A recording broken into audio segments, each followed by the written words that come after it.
बिस्मिल्लाहिर्रहमानिर्रहीम। अस्सलाम वालेकुम। कैसे आप सब लोग? आई होप आप सब लोग ठीक होंगे। अल्लाह ताला हमेशा आप लोगों को हंसता मुस्कुराता खुश और आबाद रखे। आज की इस वीडियो में मैं आप लोगों के साथ शेयर करने लगी हूँ दाल चावल की रेसिपी, जिसे बनाना बहुत आसान है। मिनटों में बन के तैयार हो जाते हैं और खाने में इतना लजीज कि बस आप खाते जाओ खाते जाओ खाते जाओ। तो गाइस, अगर अभी तक आप लोगों ने चैनल को सब्सक्राइब नहीं किया तो प्लीज़ चैनल को सब्सक्राइब कर दें, और अगर बेल के आइकन को प्रेस नहीं किया तो प्लीज़ उसे भी प्रेस कर दें। तो जी, मैं तो खाने लगी हूँ, लेकिन इससे पहले आपको भी तो बताना है कि कैसे बने हैं। तो आइए इसे बनाना शुरू करते हैं। सबसे पहले मेरे पास एक देगची है। देगची के अंदर मैंने पानी भरा है। तकरीबन इसके अंदर जो पानी है वो हाफ़ के जी के करीब होगा। और यहाँ पर दाल जो है, जिसे मैंने अच्छे तरीके से धो के वॉश करके रख दिया है। तो यहाँ पर अब उबलता पानी के अंदर मैंने दाल को ऐड कर देना है। दाल मैंने ऐड कर दी है। अच्छे तरीके से ऐड करनी है, और एक दिन का एक दाना भी वेस्ट नहीं होना चाहिए। अच्छा, इसके ऊपर ना मैली सी झाग बन जाती है।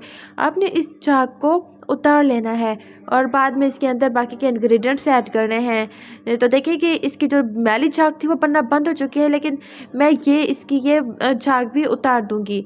तो उसके बाद मेरे पास नमक था। नमक अपने टेस्ट के अकॉर्डिंग ऐड करें। मेरे पास हल्दी थी 1 टीस्पून के करीब, और फिर इसके बाद मेरे पास है लाल मिर्च पाउडर, वो भी मैं इसके अंदर ऐड कर चुकी हूँ। अब मैंने अच्छे तरीके से इन सारी चीज़ों को मिक्स करना है। मिक्स करने के बाद मैंने इसे छोड़ देना है, कवर कर देना है, और तकरीबन 7 मिनट बाद मैंने चम्मच भी नहीं चलाना, बस लो फ्लेम पर आपने इसे छोड़ देना है। और उसके बाद ये कुछ इस तरह का बन के तैयार हो चुकी होगी। और अब मैंने इसे इसकी मदद से अच्छे तरीके से मिक्स कर लेना है, ताकि ये बिल्कुल अच्छे तरीके से स्मूथ हो जाए। तो हरी मिर्चें पसंद है तो आप हरी मिर्चें इसके अंदर ऐड कर दें। और फिर उसके बाद इसके अंदर जाएगी दही। दही लाजमी आप इसके अंदर डाला करें। टमाटरों की जगह दही इस्तेमाल किया करें।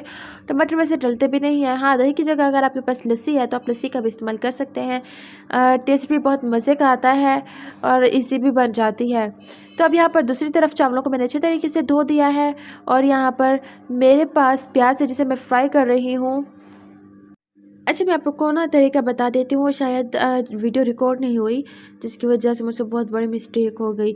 सबसे पहले क्या किया था मैंने कि सबसे पहले मैंने 4 टेबलस्पून के करीब घी लिया। उसके अंदर मैंने एक दरमियानी साइज़ की बारीक कटी हुई प्याज डाली। उसे अच्छे तरीके से मैंने फ्राई कर लिया। उसके बाद मैंने उसके अंदर चावलों के हिसाब से पानी डाल दिया था। पानी डाल देने के बाद मैंने उस पानी को बॉयल किया। बॉयल करने के बाद नमक आप अपने टेस्ट के अकॉर्डिंग डाल दीजिएगा, और ब्लैक पेपर भी आप इसके अंदर ऐड कर दीजिएगा। और उसके बाद जैसे नॉर्मली चावलों को दम आता है, दम लगाने के बाद ये दम आ चुका है, आप लोग देख सकते हैं। दाल भी पक के तैयार हो चुकी है बिल्कुल अच्छे तरीके से। बहुत मज़े की खुशबू आ रही है, पूरे घर में फैल चुकी है, और भूख बहुत ज़ोरों की लगी है।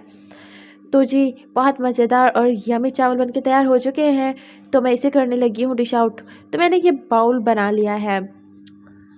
आप अपनी मर्ज़ी से, अपनी पसंद के हिसाब से इसे बनाकर सर्व कर सकती हैं, खा सकती हैं। मुझे बिल्कुल न्यू स्टाइल में ट्राई करने का बहुत शौक है, तो मैंने सोचा कुछ नया ट्राई करते हैं। तो इसलिए मैंने कुछ इसका ऐसा लुक बनाया है। तो माशाल्लाह से ये भी बहुत खूबसूरत लग रहा था दिखने में भी, और खाने में भी बहुत मज़े का था, बहुत लजीज था। तो अब इसके ऊपर मैंने डाल देनी है चटनी। दाल बनी हो और चटनी ना हो, ऐसा तो हो ही नहीं सकता, पॉसिबल ही नहीं है। बस मुझे दुख इस बात का है कि मेरे साथ अचार नहीं था। अगर अचार होता तो क्या ही बात थी। तो अगर आपके पास अचार होता, यहाँ पर जो खाली जगह है ना, ये अपने अचार से फिल कर लेनी है। मुझे अचार इतना ज़्यादा पसंद है। तो गाइस, मेरी बातें तो ख़त्म नहीं होगी। आप बताइए आपको आज की वीडियो कैसी लगी। वीडियो पसंद आई है तो अपनी फैमिली के साथ, फ्रेंड्स के साथ शेयर कर दें। और अगर आप लोग चैनल पर नए हैं तो प्लीज़ चैनल को सब्सक्राइब कर दें, और बेल के आइकन को प्रेस करना बिल्कुल मत भूलिएगा। इससे क्या होगा कि हमारी हर नई आने वाली वीडियो का नोटिफिकेशन सबसे पहले आप लोगों को मिलता रहेगा। बहुत जल्द मिलूँगी एक नई वीडियो में। तब तक अपना ख्याल रखिएगा, दुआ में याद रखिएगा। खुदा हाफिज़, अल्लाह निगहबान। और हाँ, once again please please please please subscribe to my YouTube channel Village Desi cooking.